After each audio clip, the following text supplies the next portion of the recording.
de la sentinelle qui a retenti pour vous. Nous avons un grand message que nous sommes en train de partager avec le corps du Christ et les enfants de Dieu du ministère de délivrance sur le feu Saint-Esprit en particulier, dont le thème est la bataille invisible. Bien-aimés, le combat spirituel, c'est une réalité. Alors, il y en a certains qui pensent que le fait d'avoir accepté Christ dans la vie, le fait de fréquenter l'église, et cela a exclu les combats dans leur vie. Mais j'ai une nouvelle pour vous qui m'écoutez, vous qui me suivez. Dans le livre de Romains chapitre 8, le verset 1, la Bible dit que maintenant que vous êtes en Christ, il n'y a aucune condamnation. Alors, remarquez une chose, quand tu prends Jean chapitre 11, quand Christ est venu au tombe de Lazare, il ressuscite Lazare, il dit Lazare sort. Lazare est sorti du tombeau, mais il y a un problème qui se passe. Lazare a été bondé de la tête aux pieds. Mais le travail que le disciple devait faire, c'était de délier Lazare. Donc par là, on comprend. Le salut, c'est l'affaire de Dieu et Dieu seul. Mais compte tenu de certaines choses, de délivrance de la sorcellerie, de délivrance des maris de nuit, des blocages, des envoûtements, ça, ce n'est pas l'affaire de Dieu. Dieu a confié cette responsabilité aux hommes que lui, il a qualifiés, il a outillés pour faire certains travaux.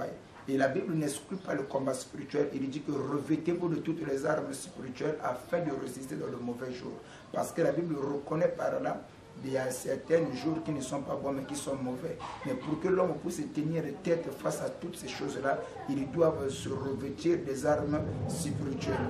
Alors, tu dois comprendre, il y a un petit phénomène que nous sommes en train de voir, que Satan est esprit. Dans le livre, il y a un passage qui nous parle que Satan se débat contre Israël. Mais les enfants d'Israël n'ont pas vu Satan descendre dans leur pays. Mais les enfants d'Israël ont vu David poser une action. Et cette action a causé la mort de beaucoup de gens. Alors la Bible, cependant, quand la Bible prend le livre, je crois, de 1 Samuel chapitre 23, où on parle que Satan se leva contre Israël et Satan excita David de faire le dénombrement des enfants d'Israël. Alors, la pensée que David avait de faire le dénombrement, cette influence ne venait pas de Dieu, cela venait de Satan, cela venait du diable. C'est Satan qui voulait à la mort des enfants d'Israël, mais pour y arriver, Satan est esprit, mais il a trouvé un corps, une personne par qui lui devait entrer pour exécuter sa mission. Ce corps n'est rien d'autre qu'une personne au nom de David. Mais ce qui m'a étonné dans cette histoire, David c'était un homme appelé par Dieu, un homme choisi par Dieu, un homme qui écoutait Dieu. Mais c'est cet homme-là que Satan va utiliser. Bien-aimé dans le Seigneur, il y a beaucoup de chantres, beaucoup de pasteurs, beaucoup des hommes de Dieu que Satan aussi peut les utiliser pour accomplir ses desseins malsains. N'ignorez pas Satan. Satan est très malin, Satan est très rusé. Et regardez un petit détail encore que j'aimerais encore apporter aux enfants de Dieu. Écoutez, dans le cercle de Jésus-Christ, il y avait les 12. Mais Christ dit que n'est-ce pas moi qui vous ai choisi, mais l'un de vous était le démon. Satan s'est infiltré même au sein même du cœur de Jésus-Christ. Et alors, dites-moi, un jour, Christ marchait avec les disciples, il dit à Pierre, Pierre, Satan t'a réclamé.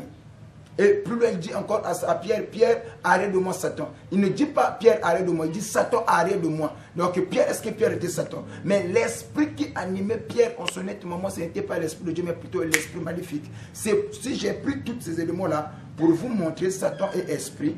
Un esprit est incorporel, mais l'esprit, pour manifester sa puissance, pour manifester sa gloire, il utilise les corps. Le corps que Satan peut utiliser peut être toi, peut être un pasteur, peut être quelqu'un qui chante, peut être quelqu'un qui, soit disons, qui avait reçu l'onction, mais à un certain moment donné, Satan aussi peut l'utiliser.